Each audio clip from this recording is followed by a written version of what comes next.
Hello. तो अब यहाँ पे देखते हैं कैसी वीडियो शूट होती है, क्योंकि पिछली दफ़ा जो मैंने स्टार्ट की थी वो काफ़ी लाउड था पीछे बैकग्राउंड। और ये मेरी one of the favourite places है, इसको कहते हैं न्यूटन एथलेटिक पार्क। और यहाँ इसी एरिया में हमारा पहले घर था, हमने शिफ्ट किया है। वहाँ पे भी इस तरह की बहुत सी जगह हैं, लेकिन अभी मैं आज इस तरफ आया हुआ था तो यहाँ पे मैंने सोचा कि अपना चांस ले लें। देखते हैं वीडियो कैसी बनती है। बैकग्राउंड आपके सामने है, ये वीकेंड्स पे भी और वीकडेज में भी लोग, जब भी सूरज निकला हो या मौसम थोड़ा बेहतर हो, तो बच्चे यहाँ पे आके football, cricket, table tennis, badminton और बाकी जो राइड्स वगैरह हैं ये भी ले लेते हैं। तो हम भी यहाँ आते रहते हैं, तो ये काफ़ी अच्छा है, फ्री में है सब कुछ।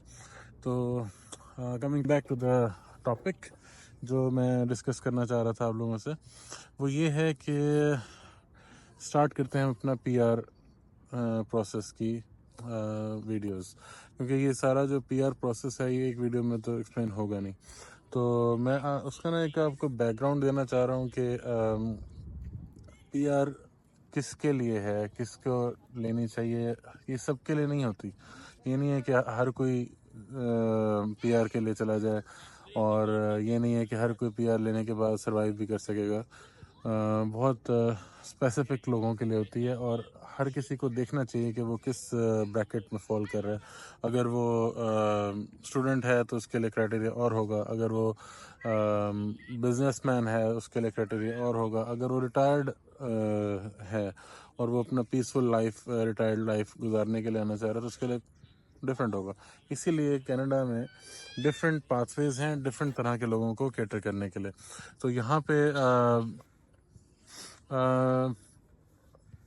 जो भी सारे प्रोसेस है मैं आपको बताता हूँ, लेकिन आप ये पहले देखें कि हर कोई अपना एक सिनेरियो जहन में रखे कि आप पहले आप ये देखें कि आप लाइफ के किस फेज़ में हैं।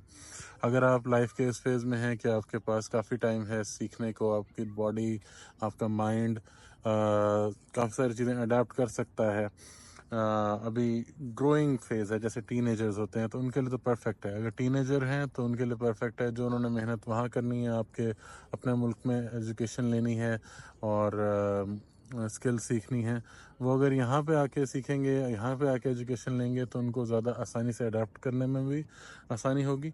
और दूसरा ये कि अगर फर्दर उन्होंने यहीं पे आगे रहना है तो वो क्वालिफ़िकेशन, वो एक्सपीरियंस, वो स्किल, वो सारी काउंट होगी। इन कॉन्ट्रास्ट अगर आप पढ़ाई करने के बाद यहाँ आते हैं, जैसे मैं भी ऐसे ही आया हूँ क्योंकि मैं वहाँ पे डेंटिस्ट था। आपको मैं एक दफ़ा दोबारा बता दूँ कि मैं वहाँ पे डेंटिस्ट था पाकिस्तान में, और हमने पीआर फाइल की, और अल्हम्दुलिल्लाह 10 मंथ्स के अंदर हमारा टोटल सारा प्रोसीजर हो गया और हम यहाँ लैंड भी हो गया। 10 to 12 मंथ्स कह सकते हैं। स्टार्टिंग के पहली थॉट जो आई हमारी पीआर के जर्नी की, और यहाँ लैंड होने के पीआर जर्नी और पूरा जो आपको है ना, वो मैं इंशाल्लाह ईद पे रिवील करेंगे हम, मैं और यमुना। तो अभी जो टॉपिक है उससे रिलेटेड यही बात है कि आप को पहले पता होना चाहिए, डिसीजन बहुत ज़रूरी है। अगर आपका डिसीजन फर्म होगा, अगर आप इस पे आपने हर चीज़ मद्देनज़र रख के ये डिसीजन लिया होगा, तो फिर आपको काफ़ी स्टेजेस ऐसे आएंगे जिस पे आपको होगा कि ये मैंने क्या किया, ये मैंने क्या किया। मैं तो बहुत अच्छा था वहाँ पे, या वहाँ तो मुझे ये भी चीज़ें मिलती थी, वहाँ तो मुझे वो भी चीज़ें मिलती थी। लेकिन अगर आपने फर्म डिसीजन लिया होगा, सारा कुछ मद्देनज़र रख के कि आप क्यों लेना चाह रहे हैं ये डिसीजन, क्यों मूव करना चाह रहे हैं, अपना मुल्क जिसमें आपने आधे से ज़्यादा लाइफ गुजारी वो मूव करना चाह रहे हैं, वहाँ से आपके सारे फैमिली मेम्बर्स वहाँ पे हैं, सारे आपके रिलेटिव्स वहाँ पे हैं, आपकी पूरी लाइफ वहाँ गुजरी है, आपकी मेमोरीज सारी रिलेटेड वहाँ से हैं, फ्रेंड्स वहाँ से हैं, सोशल सर्कल है वहाँ का। और ये कि आपका जो प्रोफेशन है, अगर आप जैसे प्रोफेशन आपका शुरू हो चुका है आपकी स्टडीज़ के बाद, तो आपका प्रोफेशन में जो सारा एक्सपीरियंस है, जो आपका उसमें पूरा प्रोफेशनल सर्कल है, वो वहाँ का है। तो आपने ये सारी चीज़ें देखनी है कि आपने वो सब कुछ छोड़ना है, किसके एवज, आपको क्या मिल रहा है ऐसा।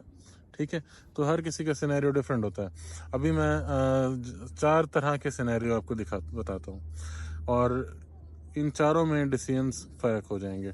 जैसे कि पहला, एज अ स्टूडेंट, आप टीनेजर हैं, ठीक है, और आपने अभी एफएससी ए लेवल्स कंप्लीट किया है पाकिस्तान में और आप सोच रहे हैं कि अपने बैचलर्स करना है किसी भी फील्ड में, और आप सोच रहे हैं कि मैं पाकिस्तान से करूं या बाहर से करूं, ठीक है।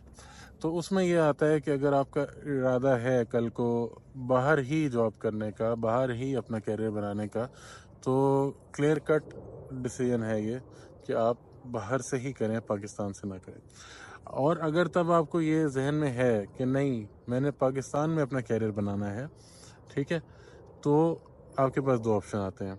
एक ये कि आप पाकिस्तान से करें, वो तो ऑब्वियस एक है ऑप्शन। दूसरा ये कि आप पाकिस्तान से ना करें, आप किसी बाहर से मुल्क से करें, जैसे Canada, Australia, UK, America, New Zealand भी आता है उसमें। तो आप इन मुल्कों से करने के बाद आप वापस मूव कर सकते हैं। आपकी डिग्री की वैल्यू काफ़ी होगी पाकिस्तान में भी, बल्कि वहाँ की डिग्री से ज़्यादा ही होगी, और आपको वहाँ पे अच्छा कैरियर बनाने में हेल्प कर सकती है। और लेकिन इस चीज़ को मैं आपको ये बताता हूँ कि अगर आपका इरादा है बाहर शिफ्ट होने का, कल को कैरियर बाहर बनाने का, अपना लाइफ बाहर ही कंटिन्यू रखने का, तो फिर आपको बाहर ही पढ़ाई करनी चाहिए। इसलिए कि एक तो स्टैंडर्ड्स का बहुत फ़र्क है, ठीक है। दूसरा ये कि आप जितना भी अच्छी चले वहाँ पाकिस्तान की पढ़ाई है, ठीक है, मेडिकल ले लें, इंजीनियरिंग ले लें, जो भी आपके शोबे हैं, ठीक है, तो यहाँ पे मेजॉरिटी जो डेवलप्ड कंट्रीज़ हैं, ऑस्ट्रेलिया, कनाडा, यूके, अमेरिका, वहाँ पे वो एक्सेप्टेबल नहीं होते, ठीक है। इस चीज़ को हम क्लियर बताना चाहिए सबको। इसमें कोई भी शक व शुबहात नहीं रहना चाहिए किसी के जहन में कि आप अगर वहाँ पे डॉक्टर हैं, वहाँ पे आप इंजीनियर हैं, वहाँ पे आप लॉयर हैं, जो भी हैं, आप जब यहाँ पे आएंगे अपने वो क्वालिफ़िकेशन लेके, तो आपकी वहाँ वो क्वालिफ़िकेशन इनके लिए ज़ीरो है, वो इनके लिए कोई मानी नहीं रखती। उनके लिए सिर्फ वो क्वालिफ़िकेशन मानी रखती है, पहली वो जो यहाँ पे उन्होंने किसी ने ली है, ठीक है। दूसरी वो जो अगर आपने किसी और डेवलप्ड कंट्री जैसे Australia, America, UK, New Zealand, European countries हैं, ठीक है, उनमें से ली है। इंडिया भी उसमें नहीं आता, पाकिस्तान भी उसमें नहीं आता, ठीक है, चाइना भी उसमें नहीं आता, ठीक है। काफ़ी सारे बड़े मुल्क जो बहुत बड़ी बड़ी पॉपुलेशंस हैं दुनिया की, वो उन मुल्कों में नहीं आती जिनको यहाँ पे एक्सेप्ट किया जाता है, जहाँ पे उनकी उन मुल्कों की क्वालिफ़िकेशन एक्सेप्ट की जाती है। तो इसलिए ये जो डिसीजन है आपने तब ही ले लेना होता है। अगर आप पहले लेना चाह रहे हैं तो आप ले लें, इंटर के बाद, एफएससी के बाद, ए लेवल के बाद। अगर आप अपने बच्चे के लिए लेना चाह रहे हैं तो तब भी सबसे बेहतर है कि आप तभी ले लें। और अगर उसमें भी आपके फिर सिनेरियोज आ जाते हैं दो। अगर आपने तब डिसाइड कर लिया कि जी आपने खुद या अपने बच्चे को आपने बाहर पढ़ाना है, बाहर ही सेटल कराना है, और आपका मेन ऑब्जेक्टिव बाहर सेटल कराना है, तो मेन ऑब्जेक्टिव बाहर सेटल कराना है, तो फिर आपको ना दो प्रोसेस मतलब पाथवेज नज़र आएंगे। एक ये कि आपने बाहर पढ़ाई कराने के लिए एडमिशन कराना है, उसके मेजॉरिटी जो बैचलर्स होगा वो 4 साल का होगा, तो यहाँ पे आपने 4 साल की क्वालिफ़िकेशन करानी है। उसके बाद उसको यहाँ पे वर्क परमिट मिल जाएगा, और जैसे ही उसका वर्क परमिट कंप्लीट होगा 4 साल की डिग्री के बाद, तो उसके पॉइंट्स पूरे हो जाएंगे, वो आइल्स भी देगा और सारा कुछ। ये जो सारा प्रोसेस है मैं आगे चल के बताऊँगा, जो उनको चाहिए होता है पीआर लेने के लिए। तो लेकिन ये थोड़ा सा ना आसान हो जाता है एप्लीकेंट जो आपका बच्चा है उसके लिए, लेकिन कॉस्टली काफ़ी ज़्यादा है, काफ़ी टाइम ज़्यादा कॉस्टली है। जो अगर आप बनिस्बत इसके कि अगर आप वहीं क्वालिफ़िकेशन ले लें और उसके बाद आप फाइल करें प्रोसेस अपना, तो उसमें एक्सपेंस काफ़ी कम हो जाता है। लेकिन बाद में थोड़ी मुश्किलात आती रहती हैं, क्योंकि उनकी क्वालिफ़िकेशन जब वो वहाँ की जो लेके आएंगे यहाँ पे, तो वो यहाँ पे एक्सेप्टेबल नहीं होगी। इनका थोड़ा सा मुझे यही चीज़ समझ नहीं आई कि ना आप बुलाने के लिए वो चीज़ एक्सेप्ट कर रहे हैं, ठीक है, जो आईआरसीसी है, इमिग्रेशन वाली जो इनका इदारा है कनाडा का, ठीक है, वो बुलाने के लिए, इनवाइट देने के लिए सबको पॉइंट्स उनके मानते हैं। अगर आपने वहाँ से क्वालिफ़िकेशन ली है, वहाँ का आपका एक्सपीरियंस है, वो सब माना जाता है यहाँ पे पहुँचने के लिए, पीआर के लिए। लेकिन जब आप यहाँ पहुँच जाते हैं और यहाँ पे आप अपना फील्ड को कंटिन्यू करना चाहते हैं, कैरियर ग्रो करना चाहते हैं, तो तब उनको वो कहते हैं कि नहीं, हम आपकी इस चीज़ को नहीं मानते। फ़र्क ये है कि IRCC अलग है और यहाँ के एजुकेशन सिस्टम, यहाँ का एम्प्लॉयमेंट सिस्टम वो अलग है। तो अभी चल के आइंदा फ्यूचर में हो सकता है कुछ इसमें बेहतरी आ जाए, कुछ थोड़ा सा सिंक्रोनाइज हो जाएंगे लोग, लेकिन अभी के लिए यही है कि आपको पहुँचने के लिए यहाँ पे शॉर्टेस्ट रास्ता वही है कि आपकी क्वालिफ़िकेशन वहाँ की हो और एक्सपीरियंस वहाँ का हो 1 से 3 साल का, और उसके बाद आप यहाँ पे आइल्स अच्छा दे के यहाँ पे आ सकते हैं कम एक्सपेंस के साथ, ठीक है।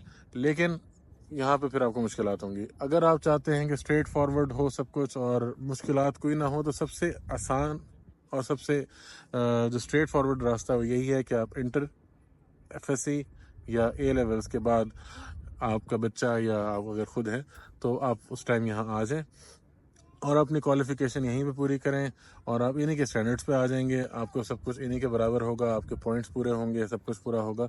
बस ये है कि आपको 4 साल की अपनी ट्यूशन फ़ी यहाँ पे करनी पड़ेगी डॉलर्स में, और हाँ बस, और अपने एक्सपेंसेस पूरे करने पड़ेंगे जो आपके यहाँ पे रहने के होंगे, खाने पीने के होंगे, ठीक है।